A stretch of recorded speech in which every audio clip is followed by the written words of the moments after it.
Hey everybody, what's up? It's the Mark. Today I'm talking about something that kind of shook up the wrestling world a little bit. WWE just made another round of releases. This time it hit the release people pretty hard. Some surprises, a name I didn't expect, and a few prospects who kind of never really got their shot.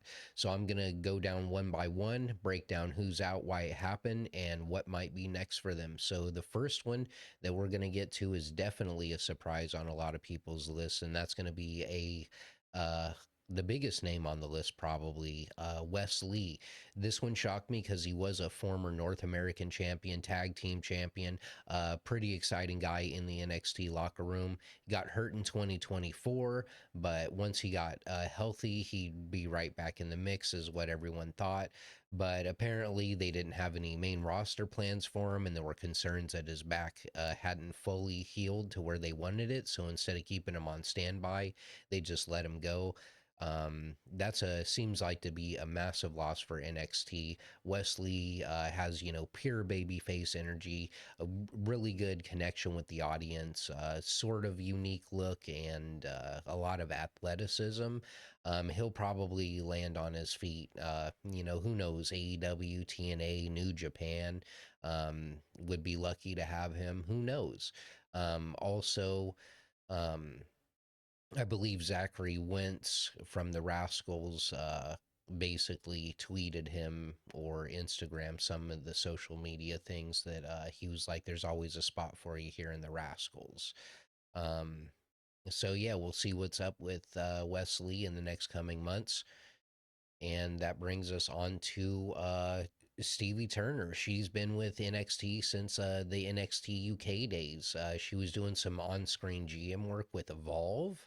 Um, and from what I had read, it looked like they had, said that they had a creative mismatch. That's why she was released. They didn't really have a clear path for a new presentation. They, you know, said, that they respect her talent, but she wasn't fitting into what they wanted going into forward. Online, she already thanked fans. Who knows? Maybe she could end up in the knockouts division or even Rev Pro, something like that. So there was Stevie Turner. Yeah, that was kind of surprising to me as well. And to surprise me even more, Lance Anoa'i, I thought he was going to show up sometime. Uh, with the bloodline, or maybe he was going to show up with the MFTs. I was thinking maybe that was going to be his. So it kind of does hit close to home for a lot of fans just because of the family he's from. You want to see him on TV. Part of the legendary family bloodline, Roman Reigns, Uso, Solo. Um, yeah, a lot of people thought he'd eventually get pulled into the story, but it never really happened. The reports say his release was due to creative redundancy. Basically, in other words, they really didn't have a plan for him, which I think that that's pretty tough, because he's got the bloodline, talent, experience. It's just not the right timing. Maybe he'll go back to in MLW. Or maybe he'll pop up in Japan or something. This guy's definitely not done. I think that it is a huge disservice to him and his family that he wasn't, you know, that he really didn't seem to get a chance. Honestly, to me at least, I mean, he could have definitely come in as a Solo's bodyguard or something. And then that brings us on to the next one, Jin Tala or Laurel Lay. She was part of the developmental system, um, and she didn't pass, from what I've heard, she didn't pass the most recent performance center evaluation. WWE system is pretty brutal. You got to hit certain athletic and storytelling benchmarks to stay on contract, and apparently she just didn't. Show enough progress. That said, she's been positive about it, posting online. She's grateful for the opportunity. You can tell she's motivated. Sometimes, the people who don't make it through NXT find, the groove somewhere else and then end up, back in the company, So I was actually hoping that she would do well because she was on LFG, and I was kind of rooting for her. And then we get another release, the fifth release out of 10, which is Drako Knox. He was from the Performance Center. He had a college athletic background, part of the NIL recruitment. But it said that he really struggled to adapt to in ring storytelling. Basically, the athletic side was there, but the pro wrestling instincts weren't clicking yet. After about 18 months, they just decided not to end his deal. That's a tough break for, certain people who just wanted to get in the wrestling. Who knows? Maybe a year or two on the indie circuit, he could come back better, or maybe he moves on to something else completely. Um, and the next one actually was another surprise to me, which would be Haze Jameson. It seemed like Bully Ray really, really, really liked her and was kind of teaching her a lot of stuff when she was on LFG. So I'm surprised that this happened. But apparently, it was a mutual decision. She'd been out with a knee injury for a while and still hadn't been cleared. So instead of holding that spot and stay inactive, they just let the contract expire. They went on Instagram saying their journey wasn't done, which is awesome to know. They're going to maybe just get some time to rest and rebuild. So that would be nice to see Haze Jameson back, especially after being under the tutelage of Bully Ray Dudley. And then Summer Sorrell.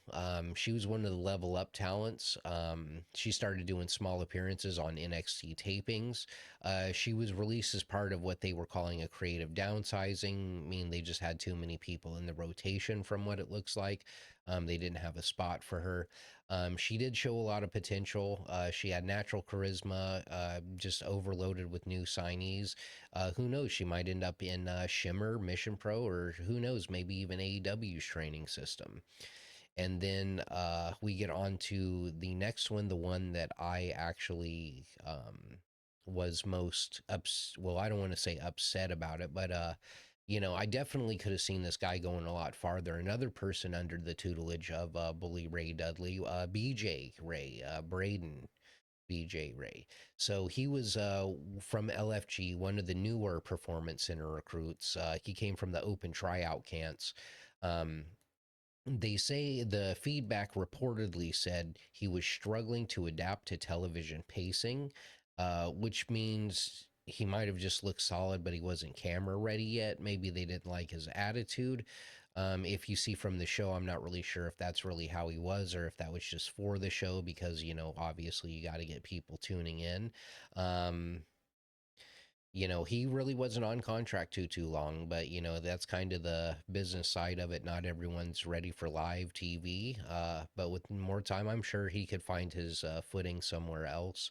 I could see him kind of being like I don't want to say Matt Riddle on the Indies, but I do feel like there is a spot for him somewhere in the wrestling world. And then eventually on a path back to WWE, where he could continue his heel persona, and when he comes back, really maybe dig his heels into "You should have kept me" type gimmick. So and that'll bring us on to Troy Yearwood or Jamar Hampton. He was another one of the next in line prospects. Um, and it said his release reportedly came down to attitude and professionalism issues, not drama level stuff, but the level of focus WWE expects at the stage. He hasn't made any public comments as of right now, but that's one of those situations where time away just might be good. If he wants it bad enough, he can still turn it around. um, I believe there was a lot of things on social media as far as his replies and stuff that people just didn't like. But take that with a grain of salt because I haven't really seen that reported. I'm just of things that I've seen myself. And then the last release and one release that people thought was going to come a long time ago, and that was Ridge Holland. Uh, his contract really just isn't being renewed. Ridge announced it himself, saying he was grateful for the opportunities, looking forward to what's next. He's possibly been thinking about maybe doing some online coaching, is what he put in one of his social media posts. It seems like they really didn't have a really good role for him going forward. I think Ridge could thrive outside of WWE. He's got the size, a really good look. If he hits Japan, I mean, who knows? A lot of the outside talent Japan's had haven't been big and beefy like him. They've kind of been, Zack Sabre esque, you know. So, that's the list. We got Wesley, Stevie Turner, Lance Anoa'i, Jin Tala, Drako Knox, Haze Jameson, Summer Sorrell, BJ Ray, Jamar Hampton, and Ridge Holland are now no longer with the company. Each release tells a different story. Some of it was just timing, some of it was injury related and creative changes. But all of them really have one thing in common, and that the road doesn't end there. WWE's developmental system moved fast and is pretty brutal. Wrestling's bigger than one company, so I think we're going to see some of these names resurface soon, maybe even better than before.